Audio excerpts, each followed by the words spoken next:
গেছে, তাড়াতাড়ি ওঠো। বেল বেজে গেছে, ও মনে হয় চলে আসছে। নামো, তাড়াতাড়ি নামো। আচ্ছা, এই সিগন্যাল কি পাবো? আমি এখন যাবো কিভাবে?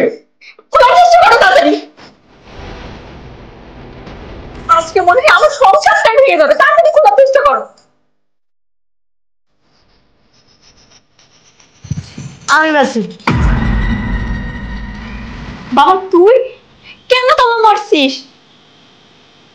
বাবা তুমি যা চাও তোমাকে তাই দিব। চাবিটা আমাকে দাও, আমি শিকলটা খুলে ফেলে, প্লিজ চাবিটা দাও। না, আমি তালা খুলবো না। তোর বাবাকে এসব কথা বলিস না প্লিজ বাবা, তুই খুলে দে প্লিজ। বাবা আসছে, আমি যাই দরজা খুলি।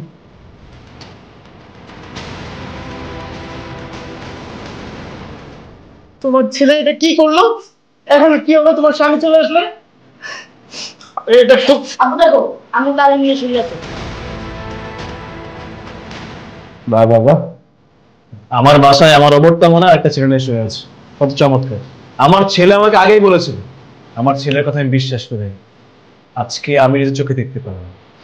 অবাক লাগছে, আমার অবাক লাগছে যে তোমাকে আমি বিশ্বাস করেছিলাম, বিশ্বাস করে তোমাকে আমি বাসায় একা রেখেছি।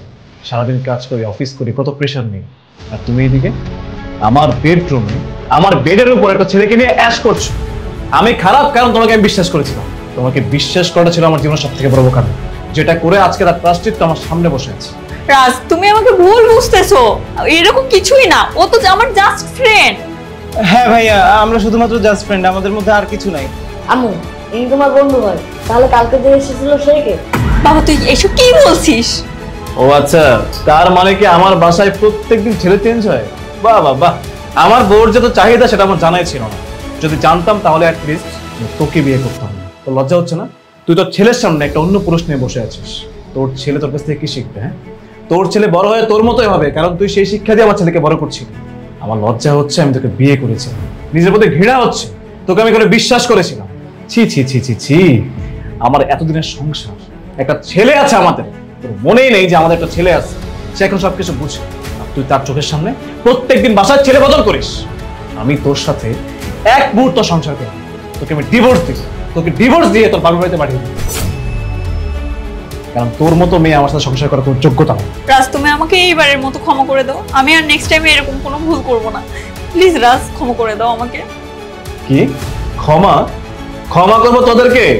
আরে তোদেরকে ক্ষমা করলে আমি নিজেকে ক্ষমা করতে পারবো। নিজের কাছে সারাটা জীবন আমার দোষী হয়ে বাঁচতে হবে, সেটা তো সম্ভব না। আমি কোনো দোষ করিনি যে আমি ব্লেম নিয়ে বাঁচবো। আমি বাঁচতে হলে বাঁচার মতো করেই বাঁচবো। আর তোদের দুজনকে পুলিশে দেবো। যখন জেলে যাবি না, তখন বুঝতে পারবি কত ধানে কত চাল। আমার জীবন নিয়ে খেলছিস না, একটাও ছাড় পাবি না, জেলে গিয়ে পচে মরবি। না ভাইয়া প্লিজ, আমাদেরকে পুলিশে দিবেন না ভাইয়া, প্লিজ ভাইয়া, পুলিশে দিয়েন না ভাইয়া। ঠিক আছে ঠিক আছে, তোকে আমি পুলিশে দিব না। শত হলেও তুই আমার বউয়ের নাগন লাগিস, তোকে চাইলে অনেক কিছু করতে পারছি। আমার বউ ভালোবাসে বলে কথা। একটা কাজ কর, তুই আমার বউকে বিয়ে কর, আমার বউকে বিয়ে করে তোকে নিয়ে সংসার কর। আর তুই আজকের পর থেকে আমি না আমার ছেলে, তুই কাউকে চিনিস না, আর তোকেও আমরা কেউ চিনি। যদি কখনো মায়ের অধিকার বা আমার স্ত্রীর অধিকার নিয়ে আসিস, তুই কলাটি ক্যারেক্টারলেস কোথাকার।